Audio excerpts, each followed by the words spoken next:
कहानी को पूरा समझने के लिए कहानी के पिछले सभी भागों को ज़रूर देखें। उसका लिंक मैं आपको डिस्क्रिप्शन बॉक्स में दे दूँगी और साथ में कमेंट बॉक्स में पिन भी कर दूँगी, तो आप वहाँ से भी जाकर देख सकते हैं। तान्या ने अंदर झांक कर देखा। नील सोफे पर बैठा अपनी फाइल देख रहा था। होठों का एक पाउट बनाते हुए वो स्टडी रूम के अंदर आ गई। स्टडी रूम के एंट्रेंस पर थोड़ा अंधेरा था। नील ने फाइल्स पढ़ने के लिए टेबल पर लैंप लगा रखा था, लेकिन दरवाजे पर आहट सुनकर उसने दरवाजे की तरफ देखा तो सामने तान्या एक बेहद शॉर्ट ड्रेस पहने, जिसमें उसके कर्व काफ़ी रिवीलिंग लग रहे थे, चेहरे पर गहरा डार्क मेकअप लिए खड़ी थी। वो चेहरे पर जिस तरह के हाव भाव लिए खड़ी थी, नील को उसके इरादे कुछ ठीक नहीं लग रहे थे। उसने उससे सीधा सवाल किया कि यहाँ आने का कारण, तो तान्या चेहरे पर मुस्कुराहट लाते हुए बोली, कारण तो बहुत है, लेकिन सबसे बड़ा कारण हो तुम। कब से तुम्हारे साथ टाइम स्पेंड करना चाहती हूँ, लेकिन तुम हर वक्त दृष्टि के साथ होते हो, एक पल के लिए भी उसे अकेला नहीं छोड़ते। और दूसरी तरफ मैं, जो हर एक पल तुम्हारा इंतज़ार करती रहती हूँ, तुम्हारे लिए तड़पती रहती हूँ कि कब तुम मेरे पास आओ और मुझे अपनी बाहों में भर लो। वो धीरे धीरे चलकर नील के करीब आ गई। उसे अपने करीब देखकर नील खड़ा हो गया और उसकी तरफ देखते हुए बोला, पीकर आई हो? ये दिमाग सठिया गया है तुम्हारा, जो इस तरह की फालतू बातें कर रही हो? दिमाग तो मेरा बिल्कुल ठीक है, लेकिन तुम्हारा नशा करने की तलब ज़रूर लगी है, उसने बेहद बेशर्मी से कहा और नील के एकदम करीब आ गई। उसने नील के चेहरे पर उंगली फिराने के लिए हाथ बढ़ाया, लेकिन नील ने बीच में ही उसका हाथ पकड़ लिया और गुस्से से बोला, तुम्हारी फालतू बकवास सुनने के लिए मेरे पास वक्त नहीं है, अभी इसी वक्त यहाँ से दफ़ा हो जाओ। तान्या ने उससे अपना हाथ छुड़वाया और बोली, तुम जो कहोगे वो करने के लिए तैयार हूँ मैं, बस एक बार मुझे अपनी आगोश में ले लो। कब से तड़प रही हूँ तुम्हारे लिए, मुझे खुद के अंदर समेट कर अपना बना लो, यकीनन तुम्हें उस दृष्टि से भी ज़्यादा खुश रखूँगी। कहते हुए उसने ज़बरदस्ती नील की गर्दन पर अपनी बाहें कस दी। नील ने जल्दी से उसकी बाहें नीचे की और उसकी तरफ उंगली करते हुए बोला, अगर एक शब्द भी और कहा तो मैं भूल जाऊंगा कि तुम एक लड़की हो। तुम्हें शर्म नहीं आती इस तरह की बातें करते हुए? पहले भी तुम्हें बहुत बार समझा चुका हूँ कि मेरे दिल में तुम्हारे लिए कोई फीलिंग नहीं है। मैं सिर्फ और सिर्फ दृष्टि से मोहब्बत करता हूँ और आखिरी दम तक सिर्फ और सिर्फ उसका ही रहूँगा। बार बार अपनी ये नीच हरकतें करके मुझे परेशान करना बंद कर दो। परेशान तो तुमने मुझे कर रखा है, क्या कुछ नहीं किया मैंने तुम्हें पाने के लिए, लेकिन उस दृष्टि के अलावा तुम्हें कुछ दिखता ही नहीं। तुम्हारे सिर पर तो उसके प्यार का भूत सवार है। समझा समझा कर थक गई हूँ तुम्हें कि तुम्हारे बिना मैं नहीं रह सकती, लेकिन तुम्हें कोई फ़र्क ही नहीं पड़ता। लेकिन अब नहीं, अब तुम्हें मेरा होना ही होगा। सिर्फ एक बार मेरे हो जाओ, उसके बाद कभी उस दृष्टि की याद भी नहीं आने दूंगी मैं तुम्हें। Please Neel baby, I really love you baby. कहते हुए उसने उसकी शर्ट को कसकर पकड़ लिया और उसके होठों के करीब होने लगी, लेकिन उसकी पकड़ से भी ज़्यादा कसी हुई थी दृष्टि की मुट्ठियाँ, जो बाहर दरवाजे पर खड़ी थी। उसका चेहरा गुस्से से पूरा लाल हो गया था, लेकिन अगले ही पल उसके चेहरे के भाव बदल गए। तान्या नील के चेहरे की तरफ बढ़ रही थी। उसके होठ बिल्कुल नील के होठों के करीब थे। जैसे ही उसने आंखें बंद करके उसके होठों पर अपने होठ रखने चाहे, एक हाथ उनके बीच में आ गया, जिसका पंजा तान्या की तरफ था। उस हाथ के जोर से तान्या पीछे हो गई। उसने अपनी आंखें खोल कर देखा तो सामने दृष्टि खड़ी थी। तान्या का चेहरा गुस्से से लाल हो गया और नील के चेहरे पर मुस्कुराहट काबिज थी, जो हमेशा के बदले आज थोड़ी ज़्यादा ही खिली खिली थी। तान्या अपनी आंखों से आग उगल रही थी। उसने दृष्टि की तरफ अपनी उंगली घुमाई और गुस्से से बोली, हाउ डेयर यू, तुम्हारी हिम्मत कैसे हुई हम दोनों के बीच आने की? दृष्टि ने दोनों बाहों को आपस में बांधा और बोली, जैसे तुम्हारी हिम्मत हुई मेरे पति के करीब आने की। बेबी बेबी कहकर जिसके करीब आ रही हो ना तुम, बहुत जल्द मेरे और उसके बेबी होने वाले हैं। तब जितना प्यार लुटाना हो हमारे बेबीज पर लुटाना। फिलहाल के लिए अपने आप को कंट्रोल में रखो। मुझे तो ये समझ में नहीं आता कि तुम्हें कौन सी भाषा समझ में आएगी। कितनी बार कह चुकी हूँ तुमसे, नील से सॉरी सॉरी, मेरे पति से दूर रहो, लेकिन तुम्हें समझ ही नहीं आता। थप्पड़ की आजमाइश भी कर चुकी हूँ, लेकिन उससे भी कोई फ़र्क नहीं पड़ा। उसकी बातों से नील की मुस्कुराहट बढ़ती जा रही थी और तान्या का चेहरा गुस्से से तमतमा रहा था। लेकिन शायद अब जो करूं उससे तुम्हें समझ आ जाए। कहते हुए वो नील की तरफ मुड़ी। उसकी बात सुनकर नील और तान्या दोनों ही हैरानी से उसे देख रहे थे। नील ने जैसे ही कुछ कहने के लिए मुंह खोला, दृष्टि उसके करीब हुई, अपना एक हाथ उसके सीने पर रखा और अगले ही पल अपने पैर थोड़े ऊपर उचका कर उसकी बोलती बंद कर दी। उसका दूसरा हाथ नील के बालों में घूम रहा था।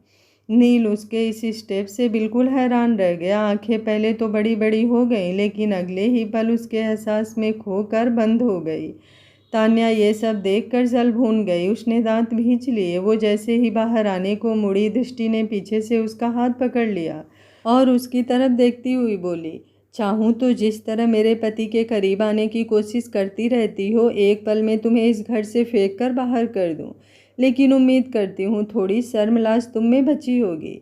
तान्या ने एक झटके में उससे अपना हाथ छुड़वा लिया और बोली, तुम होती कौन हो मुझे इस घर से निकालने वाली? ये घर नील का है। तुम्हारी इतनी औकात नहीं कि मुझे इस घर से जाने के लिए कहो। गलतफहमी में हो तुम। जिसके घर में खड़ी हो वो पति है मेरा। उसकी चीज़ें तो कुछ भी नहीं, उसकी सांसों पर भी उससे ज़्यादा मेरा हक है। खुद से ज़्यादा वो मेरा है और मैं उसकी। दृष्टि ने गुस्से से कहा, तुम अपनी टुच्ची हरकतें करके अगर ये सोच रही हो कि तुम हम दोनों के बीच आ जाओगी तो गलत सोच रही हो। तुम्हारी हरकतें देखकर उन पर गुस्सा नहीं, तुम पर तरस आ रहा है। लेकिन अगर तुमने अब नील के करीब आने की कोशिश भी की तो मुझसे बुरा कोई नहीं होगा। थोड़ी बहुत सेल्फ रिस्पेक्ट बची हो तो मुझे दोबारा इस घर में मत दिखना। कहते हुए उसने नील का हाथ पकड़ा और बाहर जाने को हुई, लेकिन फिर एक पल रुक कर तान्या के करीब हुई और उसके कान के पास फुसफुसाते हुए बोली, मेरा वाला थोड़ा सख्त है, इन छोटी ड्रेसों और गहरे मेकअप से नहीं पड़ता। वैसे भी शेर है वो, जिसके साथ सिर्फ शेरनी जचती है, कोई बंदरिया नहीं। कहते हुए वो एक दबी सी मुस्कान मुस्काते हुए बाहर की तरफ चली गई। पीछे तान्या गुस्से से बिल्कुल लाल हाथों की मुट्ठियां कसते रह गई। उसका दिल कर रहा था कि अभी दृष्टि को खत्म कर दे। उसके गुस्से से अपने बाल नोच लिए। छोड़ूंगी नहीं मैं तुम्हें। तुम्हारी आज की हरकत पर बहुत जल्द तुम्हें पछतावा होगा। कहते हुए वो गुस्से में कांप रही थी। स्टडी रूम से बाहर आने के बाद दृष्टि नील का हाथ पकड़ सीधा उसे अपने रूम में ले आई। नील उसे देख देख कर मुस्कुराए जा रहा था। उसे यूं मुस्कुराते देख दृष्टि ने उसे जोर से धक्का दिया तो नील बेड पर सीधा गिर गया। दृष्टि उसे देखते हुए बोली, जो बार बार मुस्कुरा रहे हो ना, रो रहे होते। अगर मैं वक्त पर ना आती तो इज्जत लुटने से बचा ली मैंने आज आपकी। उसकी बात सुनकर नील ने लेटे ही अपने बालों में हाथ फिराया और थोड़ा सा खड़ा होकर दृष्टि को भी अपने ऊपर खींचकर गिरा लिया और बोला, अगर लुटने वाली तुम हो तो मैं तो सब कुछ लुटाने को तैयार हूँ। वैसे सोचा नहीं था इतना बोल्ड हो सकती हो तुम। कहते हुए उसने अपने होठों पर जीभ फिरा दी। उसे यूं करता देख दृष्टि को अपनी कुछ देर पहले की हरकत याद आ गई। उसने नील के सीने पर हाथ मारा और बोली, अगर कोई आपके करीब आने की कोशिश करेगा तो आप पर यूं ही हक जताकर बताया जाएगा कि ये बंदा सिर्फ मेरा है। इससे चिपकने का, इसको छूने का, इसे प्यार करने का हक सिर्फ मेरा है। कहते हुए उसने उसके सीने पर सिर रख दिया। और अगर फिर भी कोई मेरे करीब आई तो? नील ने उसे चिढ़ाते हुए पूछा। तो दृष्टि ने उसकी शर्ट को मुट्ठी में भींच लिया और उसे देखते हुए बोली, फिर मैं बाल नोच लूँगी उस चुड़ैल के। और अगर मैं किसी और के करीब गया तो? नील ने इंटेंसिटी से उसकी आंखों में देखते हुए पूछा। तो बिना आपसे कोई शिकायत करे बहुत दूर चली जाऊंगी आपसे। आपके बिना जीने की गुंजाइश नहीं, लेकिन मरूंगी सुकून से, क्योंकि कभी मोहब्बत थी आपकी। मैं दिल को इतनी तसल्ली थी, बहुत होगी। नील की आंखें नम हो गई, लेकिन चेहरे पर गुस्सा था। उसने एक ही पल में पलटकर दृष्टि को खुद के नीचे कर लिया और खुद उसके ऊपर आ गया। दोनों की आंखें नम थी। दृष्टि के आंख से आंसू उसके कोरों से होकर बहने लगे तो नील के आंसू भी दृष्टि के चेहरे पर गिरने लगे। दोनों बिना पलक झपकाए एक दूसरे को देख रहे थे। नील ने उसका हाथ पकड़ा और अपने सीने पर रख दिया और बोला, ये धड़कनें उसी दिन बंद हो जाएगी जिस दिन तुम मुझे छोड़कर गई। सांसों का रुकना मेरे लिए मौत नहीं, लेकिन तुमसे दूर होना यकीनन मौत से भी बदतर है मेरे लिए।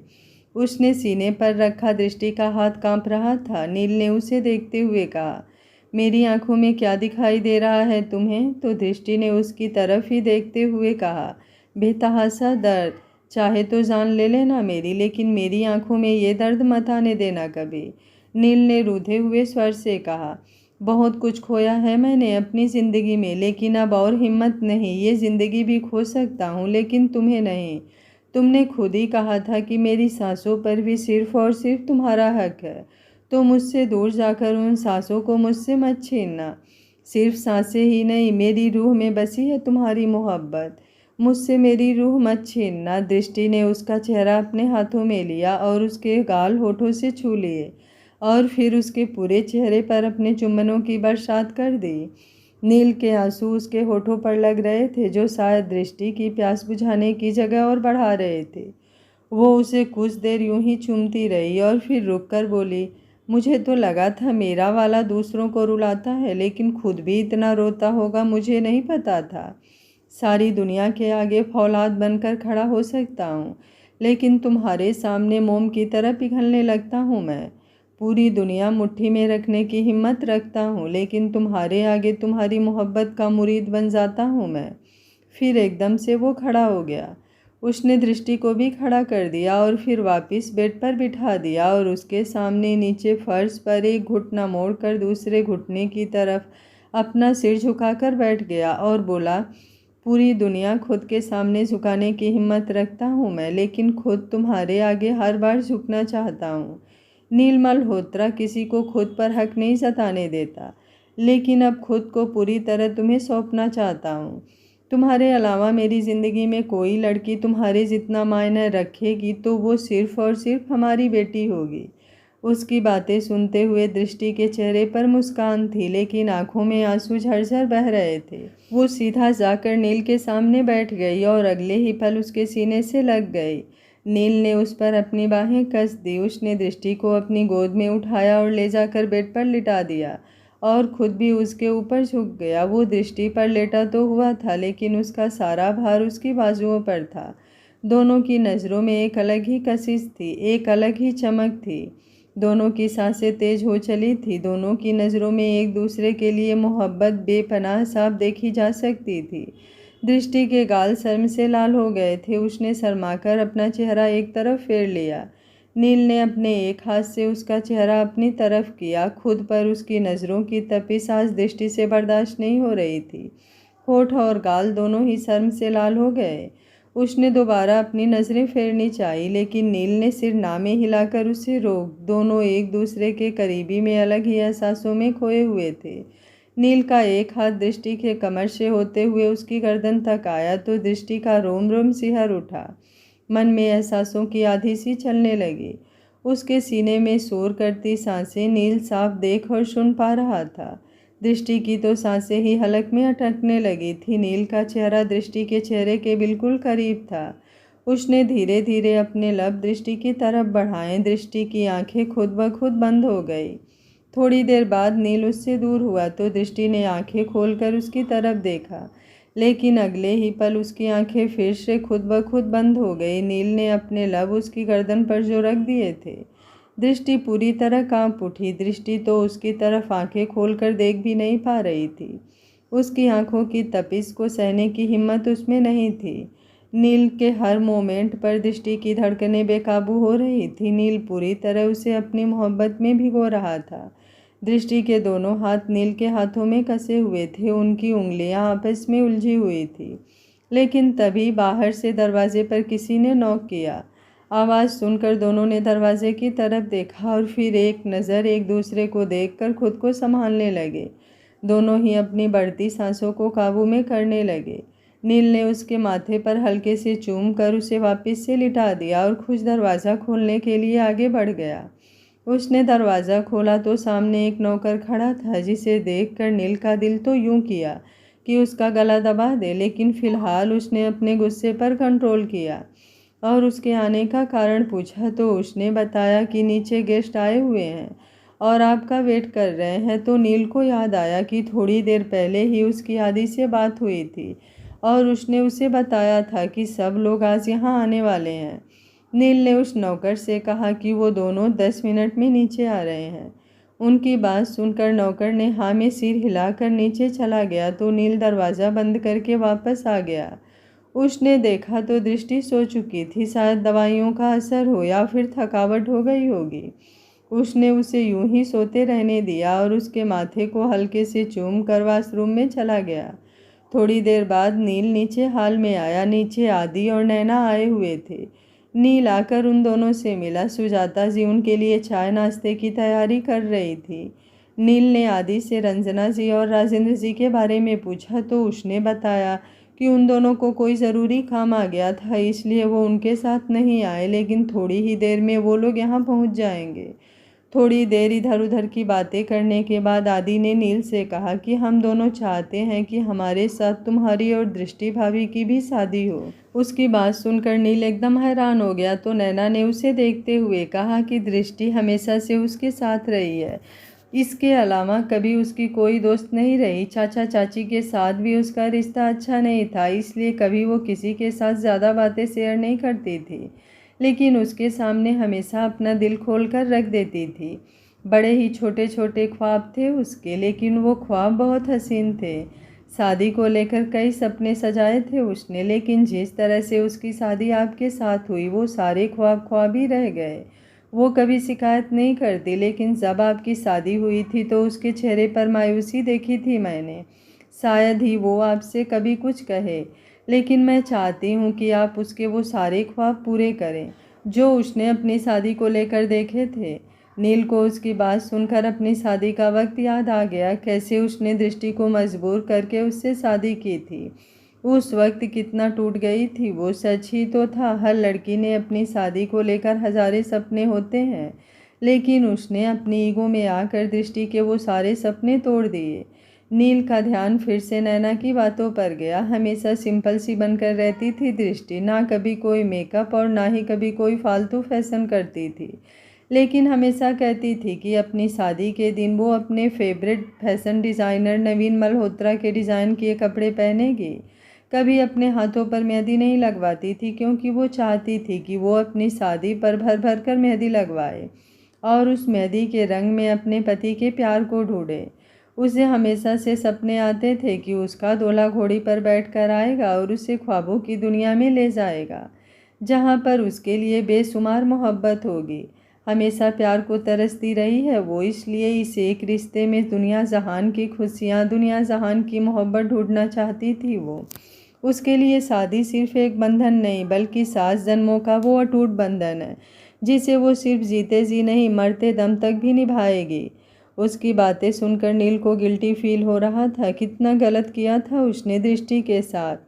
चाहे गुस्से में ही सही, लेकिन उसे अपनी मोहब्बत का एहसास था, लेकिन फिर भी उसने दृष्टि की मर्जी तक नहीं पूछी। उसके ज़बरदस्ती जोड़े रिश्ते को भी दृष्टि ने अपनी पलकों पर सजा लिया था। नील की आंखें नम हो गई। उसने आदि की तरफ देखा और उससे पूछा, कब का मुहूर्त निकला है तुम दोनों की शादी का? तो आदि ने उसे बताया कि 15 दिन बाद। तो नील ने डिसाइड किया और बोला कि ठीक है, शादी की सारी तैयारियां मेरी तरफ से होगी। उसी दिन हम दोनों भी एक बार फिर से शादी करेंगे। अगर तुम नहीं भी मानते तो भी हम ज़बरदस्ती तुम्हारी शादी करवा कर ही रहते। बाहर दरवाजे की तरफ से आवाज़ आई। नील, आदि और नैना ने उस तरफ देखा। सामने रंजना जी और राजेंद्र जी खड़े थे। वो दोनों हाल में आए और नील की तरफ देखकर बोले, हमने पहले से ही डिसाइड कर लिया था कि हम लोग तुम दोनों की दोबारा शादी करवा कर ही रहेंगे, चाहे हमें तुम्हारे साथ ज़बरदस्ती ही क्यों ना करनी पड़े। लेकिन अगर अब तुम खुशी खुशी मान गए हो तो तुम चारों की शादी धूमधाम से होगी। नील ने उठकर उनके पैर छुए तो दोनों ने उसे आशीर्वाद दिया। दोनों वहीं सोफे पर बैठ गए। नील ने उनसे कहा कि शादी की सारी तैयारियां वो खुद करवाएगा। उन चारों की शादी एक ही मंडप में होगी। रंजना जी और राजेंद्र जी भी उसकी इस बात के लिए सहमत थे। उन्होंने नैना से इस बारे में पूछा तो नैना ने भी खुशी खुशी अपनी सहमति दे दी। वो तो यही बात सोचकर खुश थी कि उसकी और उसकी बेस्ट फ्रेंड की शादी अब एक ही मंडप में होगी। वो दृष्टि के लिए बेहद खुश थी। रंजना जी ने नील से दृष्टि के बारे में पूछा तो नील ने बताया कि थोड़ी देर पहले ही उसने दवाई ली थी और अब वो सो रही है। उसकी बात सुनकर रंजना जी ने मुस्कुराकर कहा, ठीक है, जितना ज़्यादा आराम करेगी उतनी जल्दी ठीक होगी।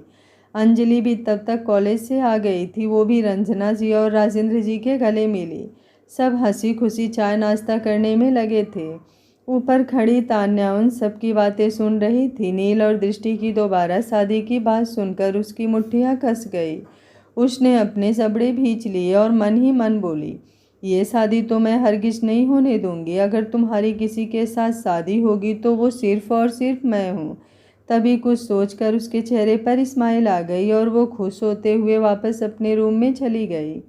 थोड़ी ही देर में दृष्टि की आंख खुली। उसने आसपास देखा तो नील कहीं भी नहीं था।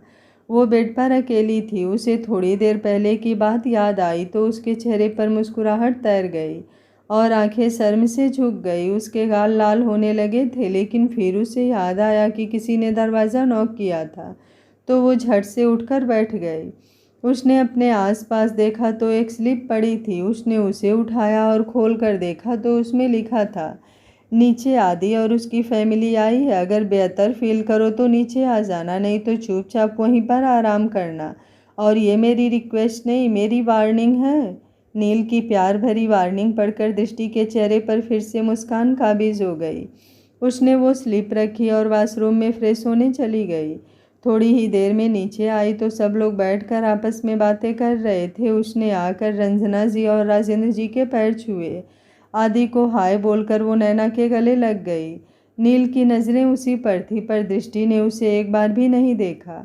उसकी हिम्मत ही नहीं हो रही थी नील की तरफ देखने की। रंजना जी ने उसे देखते हुए कहा कि वो सब उसी का इंतज़ार कर रहे थे। दृष्टि ने उनकी तरफ देखकर मुस्कुरा दिया तो अंजलि अपनी जगह से उठकर उसके पास आई और बोली, भाभी तैयारी कर लीजिए, दोबारा शादी होने वाली है आपकी। उसकी बात सुनकर दृष्टि के होश उड़ गए। उसने झट से नील की तरफ देखा तो नील उसके एक्सप्रेशन देखकर मुस्कुराने लगा। दृष्टि ने अंजलि की तरफ देखते हुए कहा, मैं कुछ समझी नहीं। तो रंजना जी ने उसे अपने पास बुलाया। दृष्टि चुपचाप उनके पास जाकर बैठ गई। रंजना जी ने उसका हाथ अपने हाथों में लिया और उसे देखते हुए बोली, आदि और नैना के साथ तुम्हारी और नील की शादी भी दोबारा हो रही है। हम सब चाहते हैं कि तुम दोनों एक बार फिर से पूरे रीति रिवाजों के साथ शादी करो। खुशियों के हर एक पल को अच्छे से एंजॉय करो, जिस तरह जल्दी जल्दी में तुम्हारी शादी हुई थी। कई चीज़ें अधूरी रह गई थी, अब वक्त आ गया है उन सबको पूरा करने का। उनकी बात सुनकर नील और दृष्टि दोनों ही मुस्कुरा रहे थे, लेकिन रंजना जी की आगे की बातें सुनकर दोनों की मुस्कुराहट एक पल में ही छूमंतर हो गई। रंजना जी ने आगे उनसे कहा कि अब जल्दी से अपना बैग पैक करो और हमारे साथ चलो। अब से शादी तक तुम हमारे ही घर में रहोगी। मेरे लिए तुम मेरी बेटी जैसी हो और हमारा घर तुम्हारा मायका ही है। अपनी इस बेटी की विदाई मैं उसके मायके से अपने हाथों से करना चाहती हूँ। उनकी बात सुनकर जहाँ दृष्टि के चेहरे पर उदासी छा गई, वहीं नील का चेहरा कठोर हो गया। उसने रंजना जी को देखते हुए कहा, शादी से मुझे कोई प्रॉब्लम नहीं है। दृष्टि से एक बार तो क्या हज़ारों बार शादी करने के लिए तैयार हूँ मैं, लेकिन वो इस घर से कहीं नहीं जाएगी। अभी बहुत मुश्किल से उसने थोड़ा बहुत रिकवर किया है। मैं नहीं चाहता कि उसकी हेल्थ में कोई प्रॉब्लम हो। अभी वो इतना भी ठीक नहीं हुई है कि अपना ध्यान खुद से रख सके। उसकी बात सुनकर दृष्टि को थोड़ी राहत महसूस हुई। रंजना जी ने नील को देखा और बोली, तुम दोनों मुझे बिल्कुल आदि और अंजलि के जैसे हो। एक बेटी का ध्यान एक माँ से अच्छा कौन रख सकता है। उसकी सेहत की सारी जिम्मेदारी मेरी होगी। तुम्हारी दृष्टि को एक खरोच भी नहीं आने दूंगी। इतना तो विश्वास होगा ना तुम्हें। तुम्हारी माँ होने के नाते तुम दोनों के लिए इतना फैसला लेने का हक तो बनता है ना मेरा। उन्होंने जिस अपनेपन से ये बात कही, नील और दृष्टि दोनों ही उनके आगे चुप हो गए और मायूसी से एक दूसरे को देखने लगे। अंजलि भी नील से रिक्वेस्ट करने लगी कि वो दृष्टि भाभी का ख्याल अच्छे से रखेगी, उन्हें कोई कमी नहीं आने देगी। प्लीज़ भाई मान जाइए ना, हमें भी कुछ दिन दृष्टि भाभी के साथ बिताने दीजिए। नील के पास सब कुछ कहने के लिए बचा ही नहीं था। उसने रंजना जी को देखते हुए कहा, ठीक है, जैसा आप सब लोगों को ठीक लगे। उसकी बात सुनकर सब मुस्कुराने लगे। नैना और अंजलि भी दृष्टि के गले लग गई, लेकिन दृष्टि गुस्से और मायूसी के मिले जुले भाव से उसे ही देख रही थी। नील से दूर जाने के बारे में सोच सोच कर ही उसे कुछ हो रहा था। उन्हें देखकर रंजना जी ने दृष्टि को कहा, अब जाकर जल्दी से अपना बैग पैक कर लो। और फिर नील की तरफ देखते हुए बोली, तुम भी इसकी मदद कर दो। दृष्टि अभी इसी वक्त हमारे साथ अपने मायके जाएगी। दृष्टि के पास कोई जवाब ही नहीं बचा था उन्हें देने के लिए। वो चुपचाप हाँ में सिर हिलाकर मुस्कुराते हुए वहाँ से खड़ी हो गई और सीढ़ियों से होते हुए अपने रूम की तरफ बढ़ गई। नील भी उसके पीछे पीछे अपने कमरे की तरफ आ गया। दृष्टि कबर्ड खोलकर उसके सामने खड़ी थी। तभी नील कमरे में आया और आकर उसके पीछे खड़ा हो गया। दृष्टि ने एक बार भी मुड़कर उसकी तरफ नहीं देखा। नील जानता था कि दृष्टि उससे गुस्से है, लेकिन वो ये सब उसी के लिए ही तो कर रहा था। वो उसे उसके हिस्से की वो खुशियाँ देना चाहता था जो जाने अनजाने अपनी ईगो में आकर नील ने उससे छीन ली थी। लेकिन उससे दूर वो भी नहीं जाना चाहता था, लेकिन रंजना जी की वो बहुत इज्जत करता था, इसलिए उन्हें मना भी नहीं कर पाया। वो एक कदम आगे बढ़ा और उसने पीछे से ही दृष्टि को अपनी बाहों में कस लिया। दृष्टि ने एक बार भी पलट कर उसे नहीं देखा। कुछ पल तो नील उसके मुड़ने का इंतजार करता रहा, लेकिन जब वो नहीं मुड़ी तो नील ने आगे बढ़कर उसकी गर्दन पर पीछे से अपने होंठ रख दिए। नील के हाथ उसके पेट को छूते हुए उसकी कमर पर कस गए। उसकी छुअन से दृष्टि सिहर उठी, उसकी पलकें झुक गई। नील ने उसे अपनी तरफ मोड़ा और अपनी 2 उंगलियों से उसके चेहरे को ऊपर उठाया और उसे देखते हुए बोला, नाराज हो मुझसे? उसकी बात सुनकर दृष्टि को अचानक से याद आया कि वो तो नील से नाराज थी। उसने जल्दी से नील से अपना चेहरा छुड़वाया और वापस कबर्ड में कपड़े देखने लगी। नील ने 2 पल के लिए अपनी आंखें बंद की और फिर होठों को गोल करते हुए गर्म हवा छोड़ी और कबर्ड पर अपना हाथ टिकाकर दृष्टि की तरफ देखते हुए बोला, इतना नाराज हो कि बात भी नहीं करोगी? दृष्टि ने उसकी तरफ ना ही देखा और ना ही उसकी बात का कोई जवाब दिया। वो जाकर बेड पर रखे सूटकेस में कपड़े भरने लगी। नील के चेहरे के एक्सप्रेशन चेंज हो गए। वो धीरे से बुदबुदाया, एटीट्यूड और गुस्सा तो होगा ही। नील मल्होत्रा की बीबी जो हो, उसका धीरे से भी बड़बड़ाना दृष्टि को साफ सुनाई दे रहा था। उसने तीखी नज़रों से मुड़कर नील को देखा तो नील के चेहरे पर स्माइल आ गई। वो दृष्टि के पास आया और उसे हल्के से बेड पर धक्का दे दिया।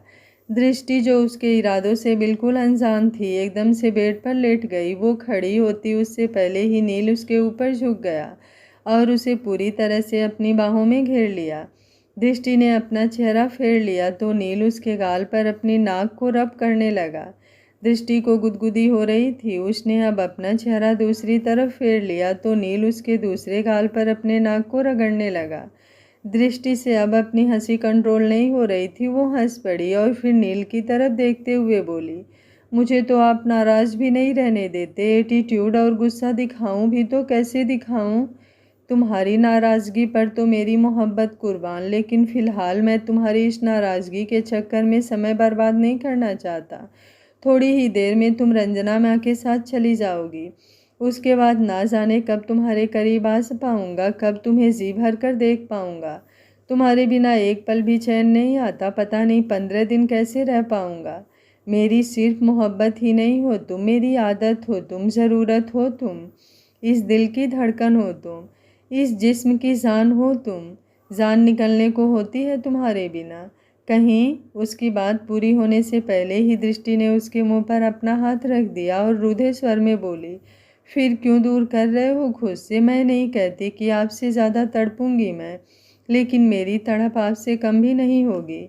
नहीं करनी मुझे दोबारा शादी। मुझे सिर्फ़ और सिर्फ आपके साथ रहना है। मैं एक पल भी आपके बिना नहीं रह पाऊँगी। इतने दिनों में एक पल के लिए भी आपने मुझे खुद से दूर नहीं किया, तो अब क्यों कर रहे हो? आप मना कर दीजिए ना सबको। अगर दोबारा शादी करनी ही है तो आपसे दूर होने की क्या ज़रूरत है? वो तो वैसे भी हो सकती है ना। जितना मुश्किल तुम्हारा मुझसे दूर होना है, उससे कहीं ज़्यादा मुश्किल मेरे लिए तुम्हें खुद से दूर करना है। लेकिन रंजना माँ को सिर्फ कहने के लिए ही माँ नहीं कहता हूँ, उन्हें दिल से माँ मानता भी हूँ। बहुत हक से उन्होंने तुम्हें अपनी बेटी माना है, तो क्या तुम थोड़े दिन माँ का प्यार नहीं पाना चाहती? माँ का आंचल कैसा होता है ये नहीं जानना चाहती? माँ की गोद में सिर रख कर नहीं सोना चाहती? उन्होंने मुझे हमेशा आदि से भी ज़्यादा प्यार दिया है और अब तुम्हें तो वो मुझसे भी ज़्यादा प्यार और सम्मान देंगी। मेरे साथ तुम्हें पूरी ज़िंदगी बितानी है, लेकिन जो ये 15 दिन है, मैं चाहता हूँ तुम अपने नए मायके में बिताओ, जहाँ तुम्हें माँ बाप का खुद लाड दुलार मिले, भाई और बहन का प्यार मिले। उनके साथ रहने का ये मतलब कतई नहीं कि मैं तुमसे दूर हो जाऊंगा। अगर इन 15 दिनों में तुम्हें एक पल के लिए भी यूं लगे कि मैं तुमसे दूर हूँ तो सिर्फ एक बार कह देना, अगले ही पल तुम मेरे साथ इस घर में होगी। इन 15 भी दिनों में तुम मेरे करीब ना होकर भी हर पल मेरे करीब रहोगी। मैं तुम्हें खुद से दूर नहीं करना चाहता, बल्कि जो रिश्ते तुम्हारी ज़िंदगी में नहीं है तुम्हें उन रिश्तों के करीब लाना चाहता हूँ। जो ख्वाब मैंने खुद गर्जी में तुमसे छीन लिए थे उन्हें वापस तुम्हारी आंखों में सजाना चाहता हूँ। तुम्हें तुम्हारी खुशी से, तुम्हारी रजामंदी से इस घर में अपनी पत्नी बनाकर लाना चाहता हूँ। जो एहसास हमने एक दूसरे के करीब होकर महसूस किए हैं उन्हें दूर होकर भी इस दिल में धड़काना चाहता हूँ। हमारे ज़बरदस्ती के रिश्ते को मैं मोहब्बत से सजाना चाहता हूँ। वो दृष्टि को देखते हुए बेहद धीमी और दिलकश आवाज़ में बोल रहा था। उसका हर एक शब्द दृष्टि अपने कानों से सुन रही थी, लेकिन उस शब्द की गूंज उसकी रूह तक पहुंच रही थी। नील की बातों के आगे उसका सारा गुस्सा हवा हो गया। जो चेहरा पहले गुस्से से लाल था अब उस पर हया की लाली बिखर गई। उसने अपनी आंखें बंद कर ली। उसकी तरफ से मौन स्वीकृति पाकर नील ने उसके होठों को लॉक कर दिया और उसके हाथ अपने हाथों में कसकर अपनी उंगलियां उसकी उंगलियों से उलझा ली। उनकी गर्म सांसें उस कमरे में गूंज रही थी। दो दिल थे जो दूर जाने से पहले एक दूसरे की मोहब्बत में तड़प कर धड़क रहे थे। नील और दृष्टि दोनों एक दूसरे को बेतहाशा चूमे जा रहे थे। उनकी तड़प आज उनकी मोहब्बत में भी दिख रही थी। वो एक दूसरे को ऐसे चूम रहे थे जैसे ना जाने फिर कब मिलेंगे। दोनों कुछ पल रुकते तो एक दूसरे के चेहरे पर चुम्बनों की बरसात शुरू कर देते। एक दूसरे को पूरी तरह से समर्पित होकर भी आज वो एक दायरे में बंधे हुए थे। मन में अथाह प्रेम होते हुए भी कुछ दूरियां उनके नील बीच बाकी थी। नील ने दृष्टि का चेहरा अपने हाथों में लिया और उसकी आंखों में देखते हुए बोला, अपने इस नए रिश्ते की शुरुआत मैं शादी के बाद करना चाहता हूँ। दृष्टि ने अपनी आंखें झुकाकर उसे मौन स्वीकृति दे दी। नील ने उसका माथा बेहद शिद्दत से चूम लिया और फिर एक झटके में उसे पलटकर अपने ऊपर कर लिया और बोला, बेशक मुझसे दूर जा रही हो लेकिन एक पल के लिए भी खुद से अलग नहीं होने दूंगा। दृष्टि ने अपने होठों को गोल गोल घुमाया और बोली, वो कैसे?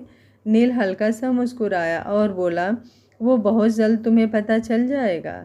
बीबी, पूरे 15 दिन के लिए मायके जा रही हो तो कुछ तैयारियां तो पति को भी करनी पड़ेगी। अब चलो जल्दी से तुम्हारी पैकिंग में मदद कर दूं।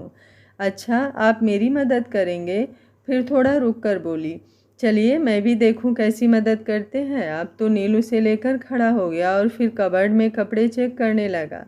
उसने एक एक करके कई सारे कपड़े कबर्ड में से निकाले और सारे के सारे एक साइड में फेंक दिए। दृष्टि उसे यूं कपड़े फेंकते देख हैरान रह गई और बोली, कपड़े सूटकेस में पैक करने हैं ना कि बाहर फेंकने हैं? ये वाले कपड़े वो कपड़े हैं जो तुम बिल्कुल नहीं पहनोगी, नील ने बिना उसकी तरफ देखे ही कहा। दृष्टि ने उन सारे कपड़ों को देखा, एक से बढ़कर एक थे, लेकिन नील ने सबको रिजेक्ट कर दिया। उसने हैरानी से नील को देखा और बोली, क्या खराबी है इन कपड़ों में, क्यों नहीं पहन सकती मैं? उसकी बात सुनकर नील ने कपड़ों की तरफ देखते हुए इशारा किया। वो येलो कलर का प्लाजो सूट, उसमें प्लाजो थोड़ा टाइट है जिससे तुम्हें अनकंफर्टेबल फील होगा। वो पिंक कलर की कुर्ती कंधों से थोड़ी लूज है, इसमें भी तुम्हें अच्छा फील नहीं होगा। और वो ब्लैक कलर की कुर्ती, उसकी बाजू का डिज़ाइन थोड़ा हैवी है, उसे पहनकर तो तुम अपनी बाजू भी हिला नहीं पाओगी। उसकी बात सुनकर दृष्टि अपनी फटी आंखों से उसे देखने लगी। उसे बिल्कुल भी आइडिया नहीं था कि नील इतना सब कुछ नोटिस करता है। बेशक से वो उसे डेली चेंज करवाता था, लेकिन वो उस पर इतना ध्यान देता होगा ये तो दृष्टि ने कभी सोचा भी नहीं था। उसके बाद नील ने कई सारे कपड़े सूटकेस में अच्छे से डाल दिए और फिर उसकी बाकी ज़रूरतों का सामान भी डालने लगा। दृष्टि हैरानी से उसे देखे जा रही थी। उसकी हर एक ज़रूरत का सामान नील अच्छी तरह से जानता था। लास्ट में उसने सारी दवाइयाँ पैक की और बैग में डाल दी।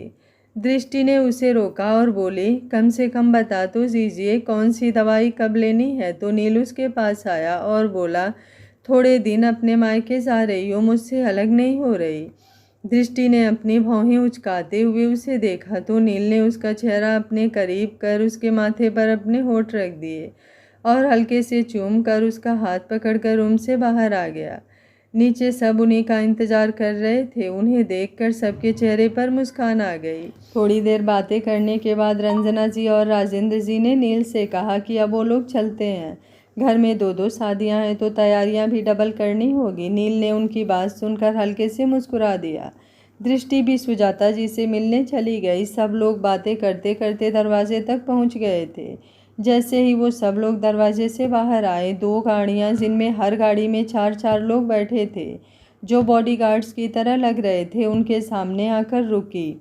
उनमें से एक आदमी बाहर आया जो शायद उन सब का हेड था। उसने आकर नील के आगे सर झुका लिया। नील ने एक नज़र उसको देखा और उसको कुछ इशारा किया तो वो वापस जाकर गाड़ी में बैठ गया।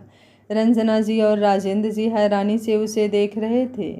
वहीं दृष्टि के चेहरे पर बेचारगी के भाव आ गए थे। उसे समझ आ गया था कि ये लोग कौन हैं और अब क्या करने वाले हैं। राजेंद्र जी ने नील से पूछा तो उसने बताया कि ये लोग बॉडीगार्ड हैं जो दृष्टि के आसपास ही रहेंगे। ये हर पल आपके घर के बाहर खड़े रहेंगे और सुरक्षा के सारे इंतज़ाम भी यही लोग देखेंगे।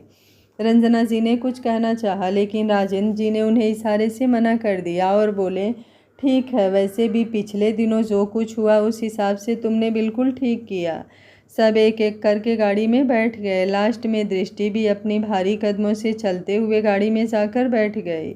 उसके बैठते ही सारी गाड़ियां एक एक करके मल्होत्रा मेंशन से निकल गई। आदि वहीं से नैना को उसके घर ड्रॉप करने के लिए नैना के साथ हर एक गाड़ी में निकल गया था। आज दोनों ही बेहद खुश थे, अपने लिए भी, नील और दृष्टि के लिए भी। आदि ड्राइव कर रहा था और हाथ से उसने नैना का हाथ पकड़ा हुआ था। उसने ड्राइव करते करते ही नैना का हाथ कसकर चूम लिया और उसे देखते हुए बोला, थैंक यू मुझे इतना अच्छा आइडिया देने के लिए और नील को मनाने के लिए। नैना ने भी उसकी बात सुनकर उसका हाथ वैसे ही चूम लिया और बोली, थैंक यू टू, आपको मेरी ज़िंदगी में आने के लिए और मेरी हर बात का इतना मान रखने के लिए। अभी दृष्टि और बाकी सब लोग कुछ ही दूर गए थे कि दृष्टि के फ़ोन पर बीप की आवाज़ सुनाई दी। दृष्टि ने अपना फ़ोन चेक किया तो नील का मैसेज था, मिसिंग यू, और साथ में हार्ट इमोजी भी बना हुआ था। उसके मैसेज को देखकर दृष्टि के चेहरे पर मुस्कान आ गई। उसे यूं ब्लश करते देख अंजलि उसे छेड़ने लगी। साथ ही बैठे होने के कारण उसने भी नील का मैसेज पढ़ लिया था। नील का नाम सुनकर दृष्टि की मुस्कान और ज़्यादा चौड़ी हो गई। रंजना जी उसे यूं शर्माते देखी तो अंजलि को डांटने लगी। अंजलि चुप होकर अपनी जगह पर बैठ गई तो रंजना जी खुद नील का नाम लेकर दृष्टि को छेड़ने लगी। उन्हें देखकर अंजलि भी दोबारा उनका साथ देने लगी तो दृष्टि ने रंजना जी के सीने से लगकर अपना चेहरा छुपा लिया। रंजना जी उसके सिर पर हाथ फेरते हुए बोली, मेरी बच्ची। थोड़ी ही देर में सब आदि के घर पहुंच चुके थे। उसके घर पर दृष्टि के स्वागत की सारी तैयारियां हो चुकी थी। पूरा घर उसके आने की खुशी में सजाया गया था। बाहर के मेन गेट से लेकर अंदर दरवाजे तक फूल ही फूल बिछाए हुए थे। रंजना जी घर के अंदर गई और एक नौकर के साथ आरती का सामान लेकर दरवाजे तक आई। उन्होंने सबसे पहले दृष्टि का तिलक किया और फिर उसे अंदर आने के लिए कहा। अपना ऐसा वेलकम देखकर दृष्टि की आंखों में आंसू आ गए। उसने मन ही मन नील का शुक्रिया अदा किया उसे इतनी प्यारी फैमिली देने के लिए।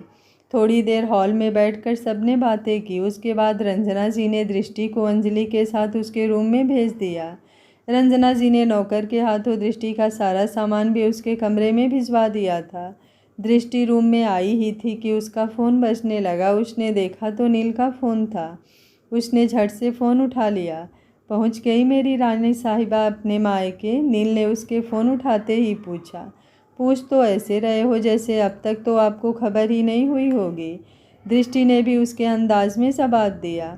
अजीब खबर रखनी पड़ती है, क्या करें, एक ही जान है हमारी, अगर उसकी संभाल नहीं करेंगे तो जिएंगे कैसे।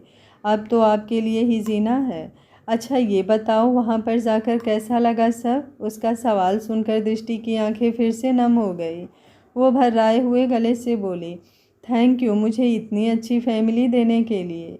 अच्छा, फैमिली के लिए शुक्रिया, और इस नाचीज के लिए जो हर वक्त आपकी सेवा में तत्पर रहता है उसके लिए कुछ भी नहीं। नील ने उसे छेड़ते हुए कहा। ना, उसके लिए कुछ भी नहीं, उसे कुछ कहने की ज़रूरत ही नहीं है। वो मेरे कुछ कहने से पहले ही मेरी आंखें पढ़ लेता है। मेरी आंखों में देखकर मेरे दिल के जज्बात समझ लेता है। मुझे एक नज़र देखकर ही वो मेरे दिल में चल रहे बेचैनियों को समझ लेता है और उन्हें सुकून कैसे देना है ये भी समझ लेता है। अच्छा जी, दूर होते ही बातें बनाने आ गई हैं तुम्हें। जब सामने होता हूँ तो शर्माने के अलावा कुछ आता नहीं। नील ने जैसे ही कहा, दृष्टि के गाल फिर से गुलाबी हो गए। अब आप जानबूझकर मुझे छेड़ रहे हैं ना? अगली बार फ़ोन करेंगे तो फ़ोन उठाऊंगी भी नहीं। दृष्टि ने झूठा गुस्सा करते हुए कहा, अगर एक बार में फ़ोन नहीं उठा तो दूसरी बार फ़ोन नहीं करूँगा, सीधे तुम्हें वहाँ से उठाकर अपने पास ले आऊँगा। अच्छा, तो धमकी दी जा रही है? अब चाहे धमकी समझो या प्यार, बस सिर्फ इतना जान लो कि तुम्हारे बिना दिल की बेचैनियाँ बढ़ जाती हैं और इन बेचैनियों को करार भी तुम्हारी आवाज़ सुनकर ही मिलेगा। तभी उसी वक्त नील का ध्यान अपनी घड़ी पर गया और वो दृष्टि को बोला, तुम्हारी दवाई का वक्त हो गया है। दृष्टि ने भी घड़ी की तरफ देखा, उसकी दवाई का वक्त हो रहा था। उसने नील से कहा, लेकिन मैं दवाइयाँ लूँगी कैसे? आपने तो मुझे बताया भी नहीं कौन सी दवाई कब लेनी है। उसकी बात पूरी होती उससे पहले ही अंजलि आकर उसके पास खड़ी हो गई थी, जिसके हाथ में एक ट्रे थी जिसमें पानी का गिलास था और साथ ही दवाई भी थी। उसे देखते ही दृष्टि सब समझ गई और फ़ोन पर नील को बोली, अच्छा, तो सारे प्लान पहले से ही बना लिए गए हैं और मुझे खबर भी नहीं।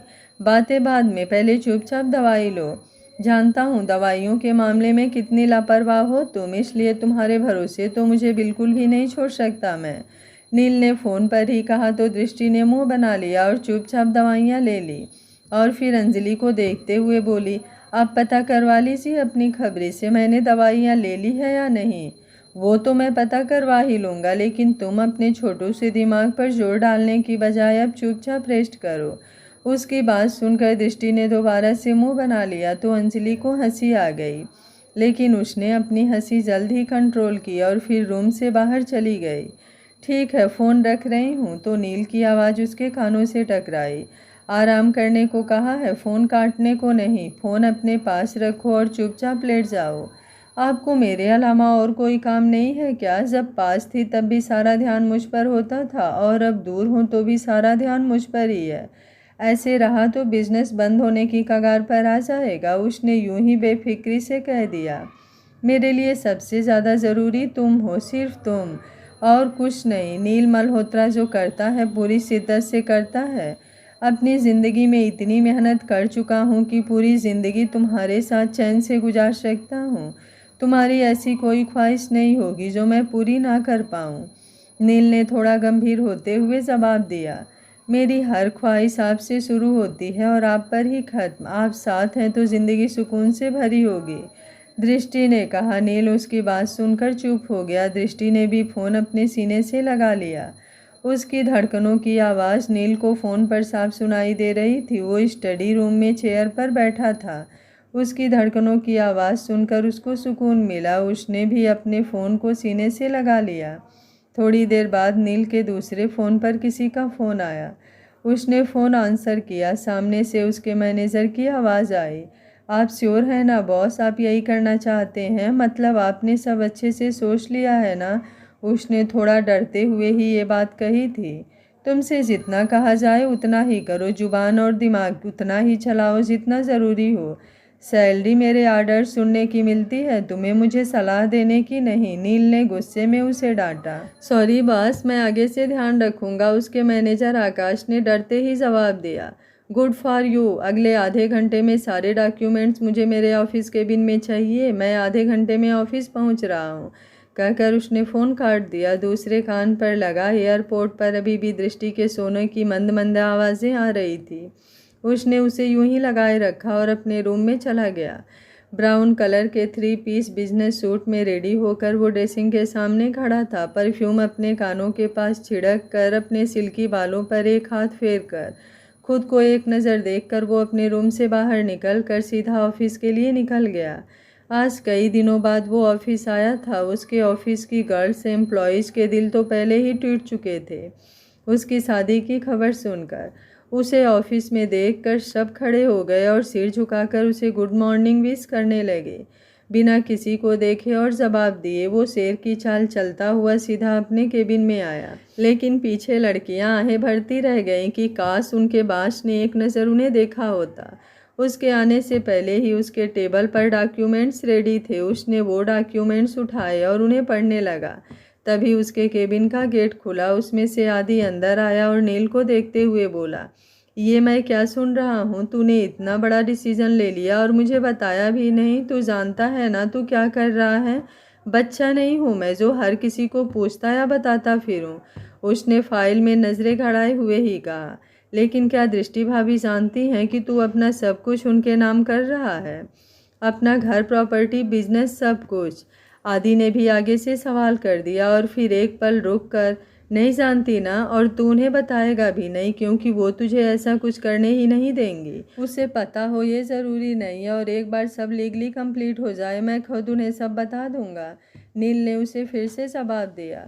ठीक है, जैसी तुम्हारी मर्जी, कहकर आदि वहाँ से वापस अपने केबिन में चला गया। जब खुद को उन्हें सौंप चुका हूँ तो अब से मेरा जो भी है सब उनका है, उनसे अलग नहीं मैं। मुझे तो बस उनका एक छोटा सा हिस्सा बनना है, खुद को उनके नाम कर उन्हें पूरी तरह अपना बनाना है। नील ने मन ही मन कहा और उन सब पेपर्स पर साइन करने लगा। अंजलि ने बाहर आकर गेट नॉक किया तो दृष्टि की आंख खुली। उसने सबसे पहले अपने फ़ोन को संभाला। नील का फ़ोन अभी भी चालू था। उसने कुछ कहना चाहा लेकिन अंजलि भी बार बार नॉक किए जा रही थी। दृष्टि ने उसे अंदर से ही आवाज़ लगाकर थोड़ी देर में नीचे आने को कहा तो अंजलि वापस चली गई। उसके जाने के बाद दृष्टि ने फ़ोन कान से लगाया। सामने से कोई आवाज़ नहीं आ रही थी। दृष्टि ने सोचा शायद नील भी सो गया हो या फ़ोन कहीं रख कर भूल गया हो। उसका ख्याल आते ही उसके होठों पर मुस्कुराहट तैर गई। वो फ़ोन काटने को हुई तो एक बार फिर नील की आवाज़ उसे सुनाई दी। अगर मुस्कुराना ही है तो खुलकर मुस्कुराओ, तुम्हारी मुस्कुराहट से मेरे बेचैन दिल को करार आ जाएगा। तुम्हारी खामोशियाँ तो कब से सुन ही रहा है ये दिल। उसकी आवाज़ की खनक सुनकर इसकी तड़प को चैन मिलेगा। नील ने बेहद दिलकश आवाज़ में उससे ये सब कहा। उसकी बात सुनकर दृष्टि की धड़कनें तेज हो चली। उसने अपने सीने पर हाथ रखा और बोली, कैसे आप मुझे इतनी अच्छी तरह से जानते हो? मेरी खामोशियों को, मेरी धड़कनों को इतनी अच्छी तरह से पहचानते हैं आप। कभी कभी तो लगता है कि शायद कोई हसीन ख्वाब हैं आप। अगर गलती से भी मैंने आंखें खोली तो कहीं ये ख्वाब टूट ना जाए। इतनी मोहब्बत करते हैं आप मुझसे कि अपनी किस्मत पर शक होने लगता है मुझे। नील से ये सब कहते हुए उसके होठ भी कांप रहे थे।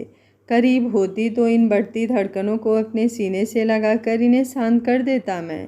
इन्हें यकीन दिला देता कि इन धड़कनों में से एक और शख्स की धड़कनें जुड़ी हैं जो इनसे बेपनाह मोहब्बत करता है। तुम्हें अपनी छुअन से यकीन दिला देता कि हमारी मोहब्बत कोई हसीन ख्वाब नहीं, हम दोनों की ज़िंदगी की सबसे खूबसूरत सच्चाई है। तुम्हारे इन कांपते लबों को अपने लबों से जोड़कर इनकी तलब मिटा देता मैं। नील ने बेहद सेडेक्टिव आवाज़ में कहा तो दृष्टि चौंक कर अपने पास इधर उधर देखने लगी। इधर उधर मत ढूंढो, बस अपने हाथ अपने सीने पर रखो और महसूस करो मुझे। तुम्हारी धड़कनें तुम्हारे दिल में मेरी मौजूदगी जाहिर कर देंगी। नील ने फिर से धीरे पर गहरी और दिलकश आवाज़ में कहा तो इस बार दृष्टि के रोंगटे ही खड़े हो गए। लेकिन हाथ खुद ब खुद सीने पर चला गया। धड़कनों का तूफान सा चल रहा था अंदर। उसने कांपते लबों से नील कहकर पुकारा। बेहद सुकून मिला उसे, जैसे किसी निरंतर बहती नदी की धारा को उसका समुद्र मिल गया हो, तूफान सी उठती लहरों को किनारा मिल गया हो। धूप से तपती धरती को बदली ने बरस कर उसकी सारी तड़प को शांत कर दिया हो। मैं नहीं हूँ साथ तो क्या हुआ, मेरा एहसास तुम्हारे रोम रोम में बसा है, जब चाहे महसूस कर लेना। नील ने प्यार से कहा और अपनी बात पूरी की। उसकी बातें दृष्टि को मदहोश सी कर रही थी। उससे कुछ भी कहा नहीं जा रहा था। अंजलि बुलाने आई थी तुम्हें, जाओ फ्रेश होकर नीचे जाओ, थोड़ी देर में फ़ोन करूँगा, कहकर उसने फ़ोन काट दिया। दृष्टि जो शर्म से लाल लाल हुए जा रही थी मुस्कुरा उठी और अपने फ़ोन में नील की तस्वीर निकालकर बार बार उसे चूमने लगी। आई सो लव हिम, वो धीरे से फुसफुसाई। सब लोग हाल में बैठकर शॉपिंग लिस्ट तैयार कर रहे थे। दृष्टि को नीचे आते देखकर अंजलि अपनी जगह से खड़ी हुई और सीढ़ियों के पास आकर दृष्टि का हाथ पकड़कर अपने साथ ले जाते हुए बोली, चलिए ना भाभी, देखिए हम सब अपनी अपनी शॉपिंग लिस्ट तैयार कर रहे हैं। आप भी जल्दी जल्दी अपनी लिस्ट तैयार कर लीजिए, कल हम सब शॉपिंग पर चलेंगे। नैना भाभी भी हमारे साथ चलेंगी, बहुत मज़ा आने वाला है कल तो। मैं तो अपने दोनों भाइयों की शादी में खूब शॉपिंग करने वाली हूँ। उसकी बातें सुनकर दृष्टि के चेहरे पर मुस्कान आ गई। शॉपिंग के नाम से उसका चेहरा भी खिल गया, लेकिन जल्द ही उसकी सारी मुस्कुराहट हवा में गायब हो गई। लेकिन मैं तुम्हें एक फूटी कौड़ी भी नहीं दूंगा। अंजलि की बातें सुनकर आदि ने अपनी जगह पर बैठे हुए ही जवाब दिया, मुझे आपसे कुछ चाहिए भी नहीं। मेरे नील भाई ही काफ़ी हैं मुझे शॉपिंग करवाने के लिए। आप देखना, आपकी शादी में आपसे भी ज़्यादा मैं ही जचने वाली हूँ। आपकी होने वाली वाइफ से भी ज़्यादा मैं ही सुंदर दिखूँगी। अंजलि ने भी उसे देखकर मुंह बनाते हुए कहा और दृष्टि का हाथ थामकर वहीं सोफे पर बैठ गई। रंजना सी दृष्टि का चेहरा देखते हुए उसके पास आई और बोली, लड़कियां शॉपिंग के नाम से ही खुश हो जाती हैं, लेकिन तुम्हारा चेहरा इतना उदास क्यों है? तुम्हें अच्छा नहीं लग रहा क्या यहाँ पर? उसकी बात सुनकर दृष्टि ने झट से कहा, नहीं नहीं आंटी जी, ऐसी कोई बात नहीं है। पहली बात तो मैं तुम्हारी कोई आंटी नहीं हूँ। जैसे मुझे अंजलि और आदि माँ कहते हैं, तुम भी मुझे माँ कहकर ही बुलाओगे। अगर माँ कहोगी तो ही मैं तुमसे बात करूँगी, नहीं तो मुझे तुमसे कोई बात करनी ही नहीं है। इतना कहकर वो झूठा गुस्सा दिखाते हुए दृष्टि से मुंह फेर कर खड़ी हो गई। माँ, ऐसी कोई बात नहीं है। दृष्टि ने अपनी नम आंखें लिए उन्हें पीछे से गले लगाया और बोली, बस थोड़ी थकावट है और कुछ नहीं, थोड़ी देर में ठीक हो जाऊंगी। उसने हिचकिचाते हुए कहा। रंजना जी मुड़ी और उसके चेहरे पर प्यार से हाथ फेरते हुए बोली, माँ हूँ मैं, बिना कहे भी बच्चों की बातें समझ सकती हूँ। नील की वजह से परेशान हो रही हो ना कि वो शॉपिंग पर जाने भी देगा या नहीं। उनकी बात सुनकर दृष्टि ने हाँ में सिर हिला दिया तो रंजना जी ने उसके कंधे पर हाथ रखा और बोली, नील तुम्हारे लिए जो भी फैसला लेगा वो सही ही होगा। प्यार करता है वो तुमसे, तुम्हारे लिए उसका प्यार उसकी आंखों में दिखाई देता है, इसलिए तुम्हें लेकर थोड़ा ज़्यादा चिंतित रहता है। लेकिन अगर प्यार से उसे मनाने की कोशिश करोगी तो पक्का मान जाएगा। थोड़ा सख्त ज़रूर है, लेकिन दिल का बहुत अच्छा है मेरा नील। प्यार से समझाओ तो सब समझ जाता है। ये कहते हुए उन्होंने दृष्टि का कंधा थपथपाया और वहाँ से चली गई। प्रलय और सृष्टि वाली कहानी के लिए आप लोगों के कमेंट आ रहे हैं। ये कहानी छोटी है, प्रलय और सृष्टि वाली कहानी काफ़ी बड़ी है, इसलिए मैंने पहले इस कहानी को ख़त्म करने का फ़ैसला किया है। उसके बाद मैं उस कहानी को कंटिन्यू करूँगी डेली। आप लोगों की इस बारे में क्या राय है? आप सभी मुझे अपनी राय कमेंट बॉक्स में ज़रूर दीजिएगा। अगर आप इस कहानी के अगले भाग को जल्दी देखना चाहते हैं तो कमेंट बॉक्स को अपने प्यारे प्यारे कमेंट बॉक्स से भर दीजिए। उम्मीद करती हूँ कहानी आप लोगों को पसंद आ रही होगी। वीडियो पसंद आ रहा है तो लाइक शेयर एंड चैनल को सब्सक्राइब कर लीजिएगा। Thank you for watching. मिलते हैं कहानी के अगले भाग में।